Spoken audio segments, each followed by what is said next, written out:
Hello everyone, my name is Brianna Wright and this is my digital learning unit for class. I teach second grade, so of course I have my second grade up here. Everything that my students will be able to see and look at is in order on the home page. We have our class code here, we have day 1 materials here, day 2 materials here, and day 3 materials here. Each lesson builds on top upon each other, so you guys will get a chance to see that.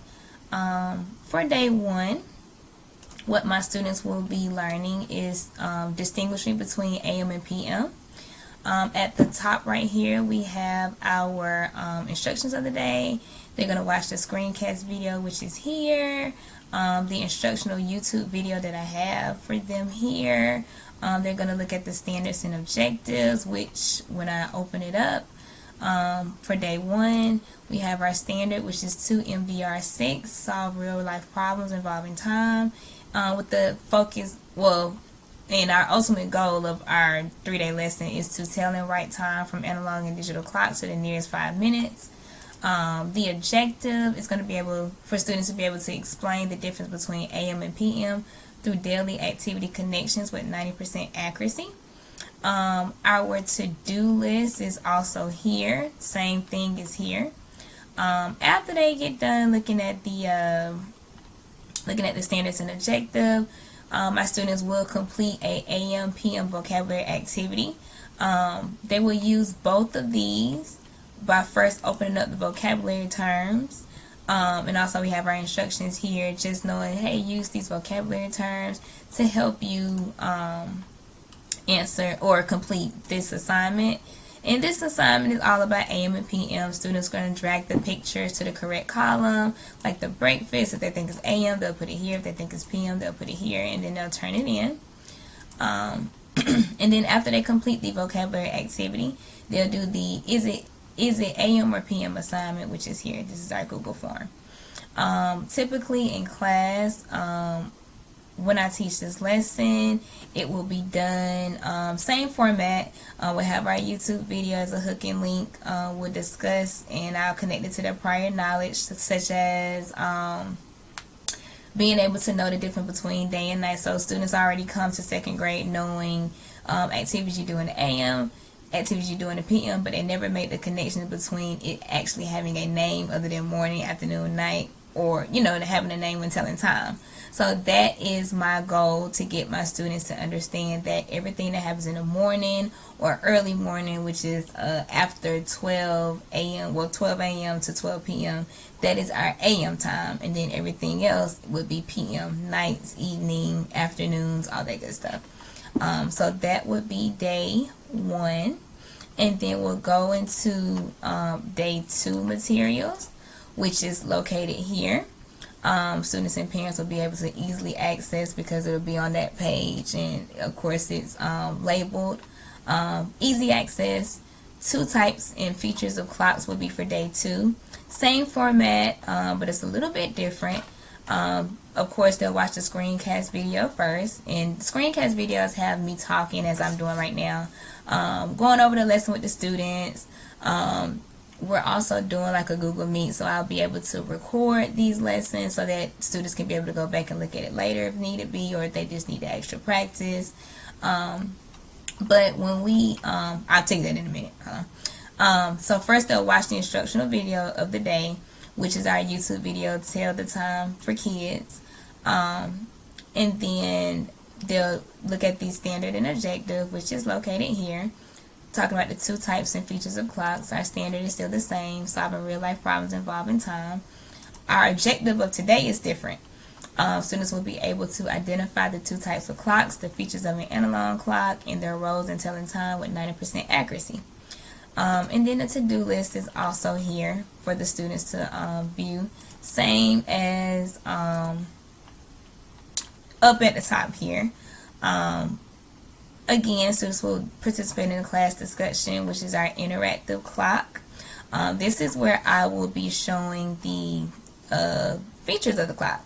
Hour hand, minute hand, randomly showing things. I can lock or unlock the minute hand and just focus on one at a time. I can show the digital time and just relate it to how it relates, or connect it to how it relates to the analog clock. And so on and so forth. Students will be able to ask me questions with the raise of the hand signal, and we can all discuss. They will also, during these discussions, I will be asking higher order questioning, and students will be able to go into breakout rooms, discuss with a partner, and then come back and just, kind of talk about their answers to my higher order questions. But that's just one type of high ordering that I use within the lesson. After being able to do the class discussion, students will participate in labeling the clock activity, which is here. Well, students will, and the directions are here, clear, easy to read.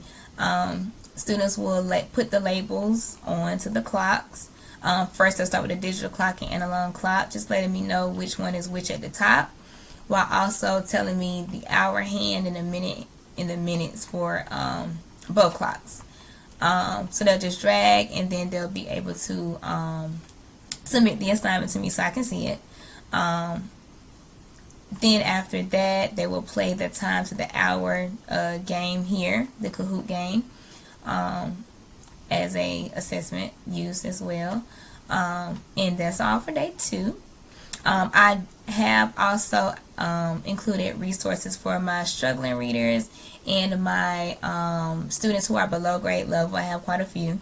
So I wanted to make sure I give some hands-on learning with the clocks, or digital hands-on learning with the manipulatives.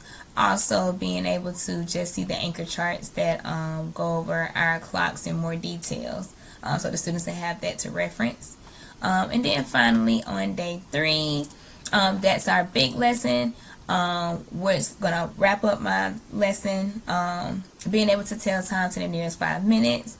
Again, at the top we have the video directions or instructions. They'll watch the screen video first. They will watch the YouTube video. Now I have 2 YouTube videos. The one that is required for them to watch is the tell time to the nearest.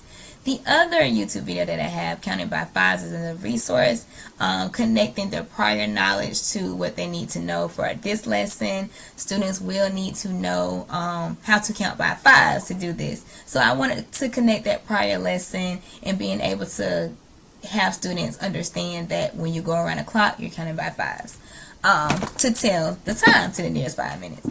So they'll have that as a resource along with this telling time anchor chart resource as well.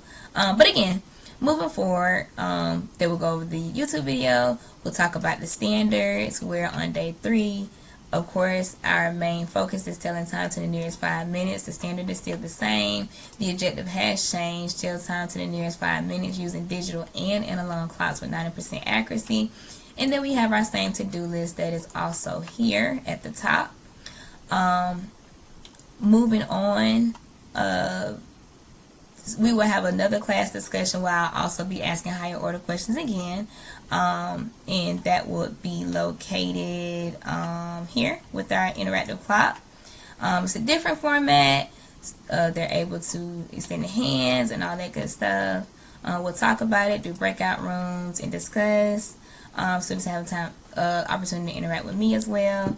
They'll complete the Nearpod activity here on their own pace, and then our exit ticket of the day, which is telling time Google form located here. This also gives my students another chance to use higher order thinking, because I have switched it up where they actually have to type in the time, or they have clocks that do not have the hours on the side, so they have to actually figure that out.